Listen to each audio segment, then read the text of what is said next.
국정원 부정선거 축소 보도. 여야는 오늘도 충돌했습니다. 정치권은 정면 격돌로 치닫고 있습니다. 거친 공방전은 오늘도 계속됐습니다. 민생입법은 또 표류하는 것 아니냐라는.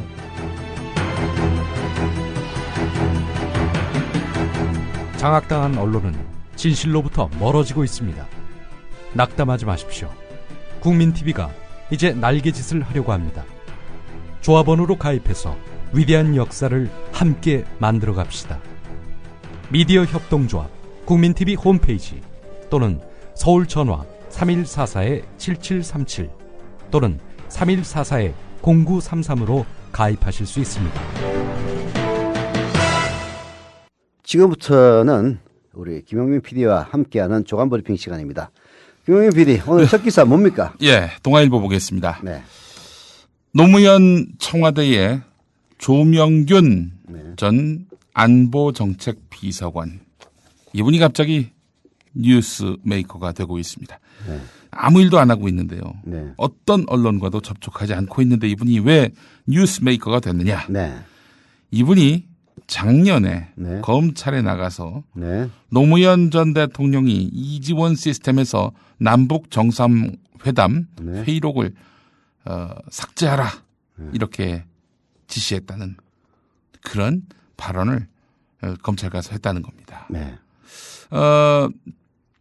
역사적인 기록이라 할 수 있는 2007년 남북 정상회담 회의록인 이 회의록을 노무현 전 대통령의 뜻에 따라서 대통령 기록물 관리 시스템에서 폐기했다는 그런 진술로 보입니다. 자, 동아일보의 이 보도 내용을 좀 더 보면은 네.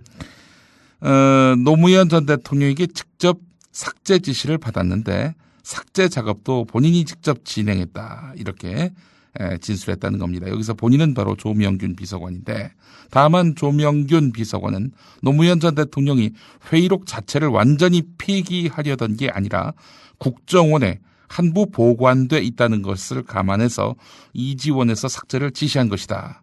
이런 취지의 설명을 한 것으로 알려졌습니다. 관련해서 어제 중앙일보가 일면에서 보도한 내용도 그러했습니다. 노무현 전 대통령이 대화록을 국정원에서 관리하도록 이제 지시했다. 이런 얘기인데, 어제 보도 내용과 좀 다른 부분은 뭐냐면은 이지원에서 삭제하도록 노무현 전 대통령이 지시했다는 겁니다. 재임 중에. 자, 무엇이 진실일까? 이게 상당히 의문이고요. 조명균 비서관은 지금 침묵을 지키고 있는 양상인데, 민주당 안에서도 저 양반, 중요한 양반이 왜 지금 침묵을 지키고 있는지 이해가 가지 않는다. 이런 반응이 지금 나오고 있다고 합니다. 제 얘기 아니에요. 나도 어디서 본 것 같은데. 예. 이지원의 그 지정기록물로 저장이 돼 있으면은. 예. 차기 대통령이 정상회담을 추진할 때. 예. 그 대화록을 참고를 할 수가 없잖아요. 예. 지정기록물이 되면은 국회 3분의 2 이상의 그 찬성이 있든가 아니면 법원에 영장이 있어야만이 지정기록물을 몇 년 동안 못 보게 하는 거예요. 30년이죠? 예, 아니 예. 이제 30년, 15년 연한을 정하기 나름인데 예.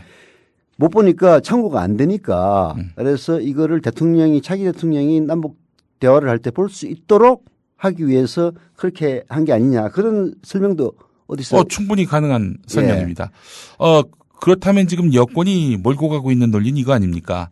노무현 전 대통령이 정상회담 때 NLL 포기 발언을 해가지고 그걸 숨기기 위해서 그게 말이 안 돼. 왜 말이 그러면 국정원 것도 지워야지. 그렇지. 그것도 폐기하라고 해야지. 그리고 내 보니까 이거 거두절미예요. 예. 조명균 비서관인가 했나요? 예. 이 양반이 검찰에 가서 진술을 했다면은 예. 이게 거꾸로 얘기했을 가능성이 높아요. 노무현 전 대통령이 대화록을 국정원에 보관돼 있으니까 예. 다음 대통령이 참고할 수 있도록 국정원에 두고 그건 수시로 볼 수 있도록 하기 위해서 국정원에 두고 예. 여기 있는 거는 그러면 굳이 지정기록물 할 의미가 없으니까 지정기록물이라는 건 못 보게 하기 위해서 이게 연한을 두고 숨겨놓는다는 뜻인데 예. 아니 국정원에 있어가지고 차기 대통령이 언제든지 참고할 수 있도록 만들어놨는데 예. 의미가 없는 거 아니에요. 그런 거 지워 예. 이렇게 얘기했을 수도 있는 거예요. 아무 일도 아닌 건데 예. 이 진실게임 공방으로 계속 이 프레임을 몰고 가면서 결국 노무현이 지웠다? 노무현이 뭔가 숨길 게 있어서 그런 거 아니겠는가 이런 억측과 이런 여러 가지 해석들을 낳게 하기 위한 그런 수수다. 이제 저는 이 뉴스 브리핑 시간에 이상하게 되버려요. 아니 뭐 제가 이제 뭐 기사를 좀 정리하고 우리 서 이사님께서 해석을 해주시면 좋죠.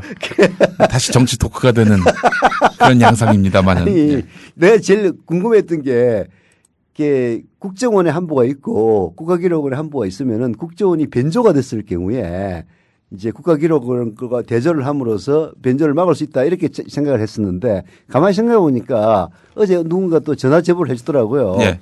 그게 변조가 불가능하대요. 그게 발췌록을 만들면서 변조가 된 거 아닙니까? 그렇죠. 전문은 바꿀 수가 없는데. 전문을 바꿀 수가 없답니다. 예. 그래서 뭐 거기에 일정한 장치가 돼 있다고 그러더라고요. 예. 그렇다면은 뭐 이런 해석도 가능한데 이걸 갖다가 결국은 노무현 대통령이 마치 네. 뭘 숨기기 위해서 폐기를 지시했다는 식으로 몰아가는 거는 말이 안 되는 주장이다. 네. 그런 얘기죠. 자, 계속합시다. 자, 이런 가운데 경향신문은 문재인 책임론을 들고 나왔습니다. 문재인 의원이 대통령 기록관에 보관 중인 회의록의 원본 공개를 요구하면서 정면 돌파를 선언한 바 있었죠. 노무현 전 대통령의 명예를 지킨다는 것이 명분이었는데 여권이 다시는 NLL을 활용하지 못하도록 못을 박으려는 의도도 분명히 있었습니다. 자, 그런데 이렇게 함으로써 공개하자, 다 까자 이렇게 나옴으로써 당초 어정쩡한 모습이던 민주당 지도부도 결국 문재인 의원 주장에 끌려갔는데 하지만 회의록 확인에 최종 실패하면서 참여정부가 애초 회의록을 이관하지 않았을 가능성이 제기되고 있는데 문재인 의원의 정치적 책임론은 불가피하다. 참여정부가 기록물을 넘기지 않은 것이 확인된다면 문재인 의원은 거짓말을 했거나 당시 상황을 몰랐던 것으로 귀결된다. 어느 쪽이든 당시 대통령 비서실장이든 문재인 의원으로서는 상처다. 새누리당에서는 문재인 의원도 몰랐을 것이라는 동정론이 나올 정도다. 이렇게 기사를 쓰고 있네요. 상당히 이 프레임이 보수 신문의 프레임하고 거의 유사한 그런 양상입니다. 좀 이상해. 예. 도대체 이해가 잘 안 가요. 네. 경향신문 편집국장도 바뀌었는데 왜 이런지 모르겠어. 예. 하여튼 뭐 반노적 색채가 좀 강한 측면이 있긴 뭐 합니다만은. 끝나가지고. 자, 근데 서영석 이사께서 앞서 말씀하신 대로 이게 전혀 다른 문제에 의해서 국정원에만 회의록을 남긴 것이 사실이라면은 네. 다양한 해석이 가능한데 이거 마치 무슨 노무현이 거짓말을 하고 뭐 숨길 게 있어서 감췄다든지 이런 식으로 풀이하는 것 이것 자체도 과장된 억측이거든요. 아니 국정원에 네. 대화록이 한 부도 있는데 이게 예를 들어서 이제 그걸 우리가 다 모르고 있을 수가 있는 거죠. 이게 아니 뭐 이건 이제 여러 가지 해석이 가능한데 우선은 여기 조명균이라는 사람이 입을 열면은 이제 진실은 드러나겠죠. 진실은 드러나겠는데 여전히 국가기록원에서 뭐 봉인을 떠든 흔적이 있다 이런 보도가 나오는 걸로 볼 때 그쪽에서 뭔가 사고가 났을 가능성도 있어요. 아무리 그래도 문재인 의원이 노무현 대통령 비서실장으로서 퇴임하고 나서 계속 봉화가 같이 가지고 있었는데 예. 그걸 모를 리가 있느냐 이것도 좀 약간 납득은 안 가는 일이고 예. 다 그렇다 칩시다. 예. 그래서 치더라도 국가기록원에 있던 예. 아니면은 국정원에 있던 저는 이제 국가기록원에 있다는 전제하에서 있다면 서로 대조가 가능하니까 예. 국가기록원에 존재하는 그 대화록과 그리고 국정원에 존재하는 대화록이 서로 만약에 이제 국가기록원에 만약 있다면 그 변조될 가능성은 거의 없잖아요. 예. 바로 넘어간 거니까. 예. 근데 국정원에 있는 거는 수상하단 말이야. 예. 그래서 이제 대조가 가능하다는 그 유일한 가치 이외에는 없었는데 예. 그 노무현 대통령이 아까 제가 설명했던 그런 원리에 의해서 그럼 이재원에 굳이 둘 필요가 없으니까 없애라. 대신 국정원에 두고 자기 대통령이 참고하도록 하라. 이렇게 지시를 했다면은 그러면은 도대체 무슨 상관이 있냐 이거예요. 근데 이제 국가기록원에 그것이 있을 거라고 보고 확인을 하자고 했던 그 문재인 의원의 위신이 다소 실추되는 것만큼은 피할 수 없다. 그런 해석은 할 수 있겠네요. 새누리당의 그 홍문종 사무총장이 어제 그 CBS 라디오하고 인터뷰를 했는데 네. 노무현 대통령이 국정원에서 보관되고 있는 그 대화록도 폐기하라고 지시했는데 국정원에서 그냥 살려뒀다. 이런 주장을 폈습니다. 자, 하여간 좀 뭐 신났어요, 요즘에. 새누리당하고 보수 언론이 신났구만. 말이죠. 아니, 돌아가신 분이 뭐, 네. 그러니까 무슨 소설을 못 쓰겠어. 확인을 할 수가 없으니 말이죠. 예. 글쎄 말이에요. 자, 다음 기사 보겠습니다. 네. 동아일보 일면에 관련 기사가 있는데 동아일보가 30대 그룹을 상대로 해서 앞으로 국회에서 논의할 경제민주화법 조항 20개 가운데 불합리하다든지 경영에 지장을 주는 기업 입장에서 봤을 때 독소 조항은 무엇인지 복수로 꼽아달라 이렇게 요청을 했습니다. 친기업적인 신문이구만. 네, 그렇습니다. 엄밀히 말하면 꼭 해야 될 경제민주화 조항에 대한 질문일 수도 있겠습니다. 네. 뒤집어 보면 자 30대 기업이 이건 제발 하지 말아주세요라고 손살에 치고 있는 경제민주화법 베스트 5 보면은 아직 통과되지 않은 거는 1위 징벌적 손해배상입니다. 징벌적 손해배상.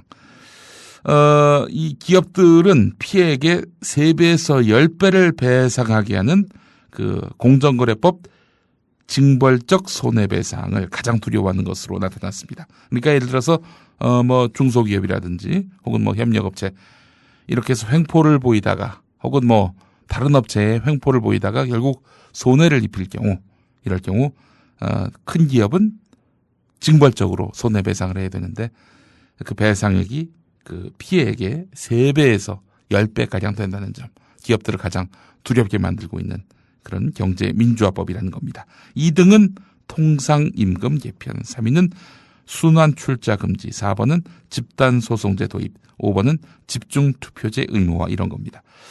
대체로 보면은 경영권을 위협받는 경영권을 위협하는 그런 법들을 기업들이 가장 싫어하는 것으로 나타났습니다. 근데 징벌적 손해배상이라든지 집단소송, 예, 그다음에 순환출자 금지 이런 것들 뭐 이른바 선진국에서도 하고 있는 거 아니에요? 글쎄 말입니다. 우리만 안 하고 있는데. 아니 그래가지고 그 기업들이 못 견딘다고 그러는데 거기 기업들이 철만 견디더만.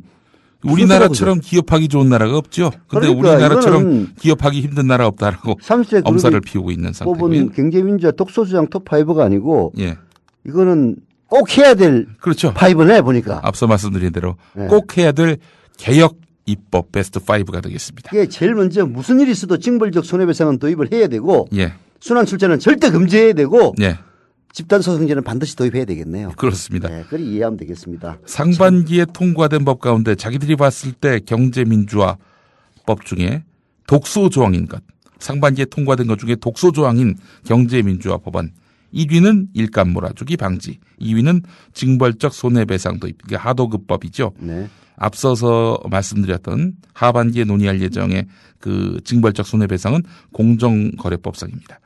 자, 그리고 그 상반기에 통과된 독소적인 경제민주화법 3위는 임원 연봉 공개, 4위는 전속 고발권 폐지, 5위는 화학사고 과징금을 올리는 것 이런 것들입니다. 자, 하여간 이 기업들이 싫어하는 대기업들이 싫어하는 독소 조항 보면은 대체로 꼭 필요한 그런 법들이라는 걸 다시 한번 확인하게 됩니다. 이게 어디 신문이라고요? 동아일보? 동아일보 일면입니다. 어떻게 동아일보가 거꾸로 읽으면은 예. 제대로 되는 그런 신문이 되어버렸습니다. 글쎄 말입니다. 이거 말하자면은 시민들에게 무슨 법이 꼭 필요한지를 보여준 그런 일종의 역정보가 된 것 같습니다. 옛날 백지 광고 동아일보 참. 예. 국민일보 보겠습니다. 국민일보가 말이죠. 김종인 전 청와대 경제수석, 전 새누리당 비상대책위원을 만났습니다. 저도 이 양반한테 전화를 해서 한번 인터뷰 좀 해달라 했더니 뭐 그냥 이런지하에 거절을 하던데 국민일보 유동근 기자는 만났네요. 예. 자, 무슨 말을 했느냐? 기업의 사회적 책임과 공정한 룰을 적용하지 않고 시장 경제에만 맡기는 것은 안 된다. 그것은 무책임한 얘기다라고 얘기를 했습니다. 경제력 집중과 독과점, 중소기업에 대한 횡포를 대기업의 폐해로 꼽고 있는데 재계가 모든 것을 장악하는 나라가 되면 그 나라에는 희망이 없다. 대기업이란 나무의 응달이 너무 크면 다른 나무가 자라지 못한다. 한 나무가 무한정 자랄 수 없고 고용 창출에도 한계가 있는 만큼 다른 나무들이 자라야 한다는 아주 지당하신 말씀을 하셨습니다. 자, 그런데 이분은 박근혜 정부가 출범하자마자 그야말로 찬밥이 돼서 지금 뭐하고 계시는지 모를 그런 상황에 놓여 있는데 그런 나라를 만드는데 1등 공신이 이 양반 아니에요? 이 양반인데 지금 이게 그런 나라로 가고 완전히 있으니까 이쪽에 있는 사람들은 저기 전공이 유체 이탈인가 봐. 지가 그렇게 만들어 놓고 그러면 안 된대. 참나. 자, 근데 지금 이 양반은 지금 거의 배제된 상태 아닙니까? 그렇게 그럼 당할 줄 몰랐어요. 아이고 애도 아니고 참나. 자, 현 정부 경제팀에 대해서도 아주 강도 높은 비판의 목소리를 내놓았는데 네. 기껏 생각한다는 것이 경기 부양을 위해서 부동산 세제를 뜯어 고쳐서 깜짝 부양할 생각이 나고 있다. 아마 취득세를 줄여주겠다는 정부 방침을 비판한 것 같습니다. 펀더멘털, 그러니까 경제 기초 체력을 정비할 때다 이렇게 조언하기도 했는데 정부가 경기 부양으로 경제 기조를 바꾼 것에 대해서는 밤낮 경기 부양한다고 억지로 자금을 투입하면 중장기적으로 경제에 오히려 부담이 된다. 참을 때는 좀 참아야 한다 이렇게 말을 했다고 합니다. 하여간 참 발음만 하는 분들은 다 이렇게 배제가 되고 또 이분들은 또 나가서 딴소리하고 참 훌륭한 보수 정권입니다. 얘기를 하고 있는 거죠. 아니 그런 이 양반이 얘기하는 이렇게 하면 안 된다는 거 그걸 하고 있는 게 사실은 박근혜 정권이고 박근혜 정권의 본질이에요. 그렇게 하는 박근혜 정권이 집권하는데 사실은 그 보수표 이외에 플러스 알파를 만드는데 1등 공신 중에 여러 명 중에 한 명이 바로 이 김종인 씨 아닙니까? 예. 그래놓고 와가지고 지금 와서 박근혜가 나쁘다고 얘기하는 건데 이러면은 이쪽으로 욕먹죠. 박근혜 열심히 빨으라고 그러세요. 다음 기사 보겠습니다. 역시 재계의 그 횡포와 관련한 그런 기사를 할 수 있겠는데 한겨레 신면을 보겠습니다. 어제 조선일보가 아주 대대적으로 현대차 쪽에 이 희망버스가 이제 가지 않았습니까? 네. 자, 그분들이 이제 죽봉을 휘둘렀는데 끝이 예리하지 않기 때문에 죽봉입니다. 끝이 예리하면 죽창이지요. 자, 이들만 폭력을 행사한 것처럼 기사는 거의 오도했습니다. 가관이더라고. 뭐 술을 먹고 술판을 벌였다는 등 폭력을 이런. 그러니까 이게 그 텍스트로 사람을 완전히 그 매도할 수 있는 이 폭력신문 한 방에 얘기해 주네요. 폭력 언론의 아주 그 전형이죠. 자, 오늘 한겨레는 이렇게 보도하고 있습니다. 사쪽도 어마어마한 그런 그 이제 폭력 조직을 투입을 했다는 겁니다. 네. 희망버스와 폭력 시위만 이렇게 부각하고 있는 양상에서 현대차 쪽의 그런 폭력도 유의 깊게 봐야 한다는 건데 오늘 울산 김태영 한겨레 기자가 찍어서 보낸 사진을 보니까 말이죠. 아주 죽창을 들고 있구만. 현대자동차 경비 직원들이야말로 끝이 예리한 이 사람들도 죽봉을 들었네요. 죽봉이 아니라 죽창이야 이건. 죽창이야 여기는. 끝이 표적간 그런 나무 막대 대나무를 들고 희망버스 참가자들을 막아서고 있는데 기가 막힌 건 뭐냐면요. 현대차를 찾아온 희망버스 참가자들만 이 현대차의 경비 직원들이 공격한 게 아니라 경찰도 공격했다고 합니다. 경찰도 공격을 했다는 거예요. 자, 그런데 경찰은 현대차의 이런 폭력에 대해서 전혀 문제 삼지 않고 있습니다. 자기들이 얻어맞았는데도 말이죠. 뭐 얻어먹는 게 있는 모양이지 뭐. 경찰은 사전에 또 그 현대차 쪽에다가 폭력 행위를 하지 말라고 경고를 했던 것으로 확인됐습니다. 경찰 관계자는 노동자들이 공장을 점거하면 경찰이 검거할 테니 제발 현대차 쪽에서 나서지 말아달라 이렇게 요구했는데 현대차 측이 보시다시피 이렇게 거절을 한 셈입니다. 경찰청은 그런데 이렇게 경찰을 상대로 해서 폭력을 휘두른 현대자동차 경비 직원들은 눈 감고 이 희망버스 시위대에 대해서만 엄정 수사하겠다는 입장을 밝혔습니다. 자, 이런 가운데 전경련과 경총은 여론전에 나섰습니다. 이게 지금 희망버스가 치밀하게 기획된 폭력이다 이렇게 주장하고 나섰는데 그러면서 경찰이 미흡하게 대응하고 있다 그러면서 경찰로 하여금 대대적인 그런 처벌을 요구하고 나섰습니다. 아이고 참 있는 놈이 대단히 그렇습니다. 자, 한겨레 3년에 공공기관 41곳 작년에 지방대생을 단 한 명도 안 뽑았다. 이런 기사도 눈길을 끕니다.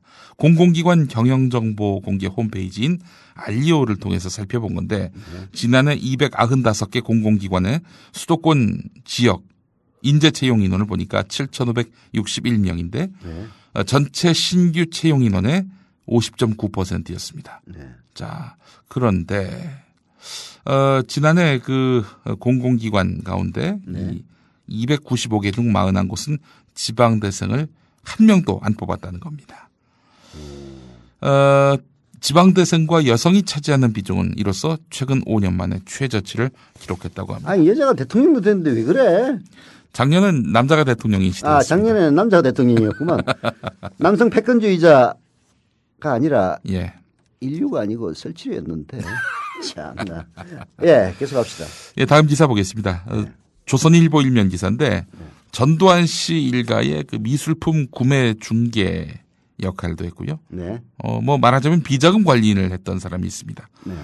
전 갤러리 전 대표인 전 갤러리야. 전 갤러리인데 여기서 저는 전두환 씨가 아니라 전호범 씨입니다. 네. 아마 전호범 자기 이름에서 따서 전 갤러리라고 뭐 했는데 일가 아니야 혹시? 예. 밭전자일 수도 있습니다. 제가 이건 네. 확인이 안 되는데 네. 전호범 씨가 지난 16일 검찰이 전두환 씨 일가 자택과 사무실에 대한 압수수색에 나선 직후에 해외로 출국한 것으로 확인됐습니다. 튀었구만. 도피성 출국이라는 의혹과 함께 네.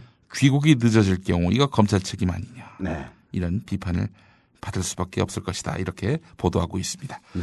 자, 그런데 경향신문 이면을 보니까 말이죠. 검찰이 전두환 씨의 추징금을 환수하기 위해 압수한 미술품들을 보면 세간에 알려진 것처럼 수백억 원대가 아니라 네. 기껏해야 수십억 원대에 불과하다는 것이 미술 전문가들의 분석이란 겁니다. 예, 허접 쓰레기만 압수했구만. 네, 그렇습니다. 예. 일각에서는 제3의 수장고가 있는 거 아니냐. 그렇죠. 언제 들이닥칠지 모르는데 집에다 걸어놓은 미술품, 초고가품을 달아놓겠습니까? 제3의 아유. 수장고가 있을 수 있다. 원래 그렇게 해요. 예. 네. 부자들 보니까 그러더라고. 예. 그렇습니다. 자, 관련한 기사는 이러하고요. 네. 자, 경향신문 신면을 보니까 말이죠. 네. 극기 훈련 열풍을 진단한 그런 내용이 있습니다. 네. 정신력, 체격 키우기 명분인데 네. 근데 여학생들까지 군대 체험을 하게 하는 이런 건 좀 과도한 거 아닙니까? 좀 자세하게 설명 좀 해줘요. 예. 뭐 이번에 충남 서해안 지역에서 열린 여름철 해병대 캠프에 다녀온 고등학생들 사고로 참 안타까운 그런 삶을 마감하는 일들이 있지 않았습니까? 네. 이 최근에 야외 레저 활동과 군대 열풍 속에서 군사 문화의 잔재로 민주화 이후에 사라졌던 극기 훈련 문화가 다시 부상하고 있습니다. 기업체와 공공기관들은 경제 위기를 극복하기 위해서는 구성원들이 그야말로 강한 멘탈을 가져야 된다 이러면서 해병대 캠프에다가 이렇게 맡기기도 하는데요. 자, 뭐 입시나 취업에 도움이 된다면서 뭐 학생층에게 큰 인기를 모으고 있는 국토대장정 역시 인내력과 극기를 강조하고 있는 그런 양상인데 그래서 이런 것들이 과연 한국형 심신수양이라고 얘기한다면 세계에 과시할 수 있는 것들인지 이 군사문화의 잔재는 아니겠는지 이렇게 따져볼 필요가 있다는 겁니다. 박성욱 대전대 아동교육상담학과 교수가 한 말이 있는데 네. 시대와 세대가 모두 바뀌고 있는 상황에서 체력과 참을성, 대담성만을 획일적으로 강조하는 이런 극기 캠프는 부작용이 있을 수밖에 없다.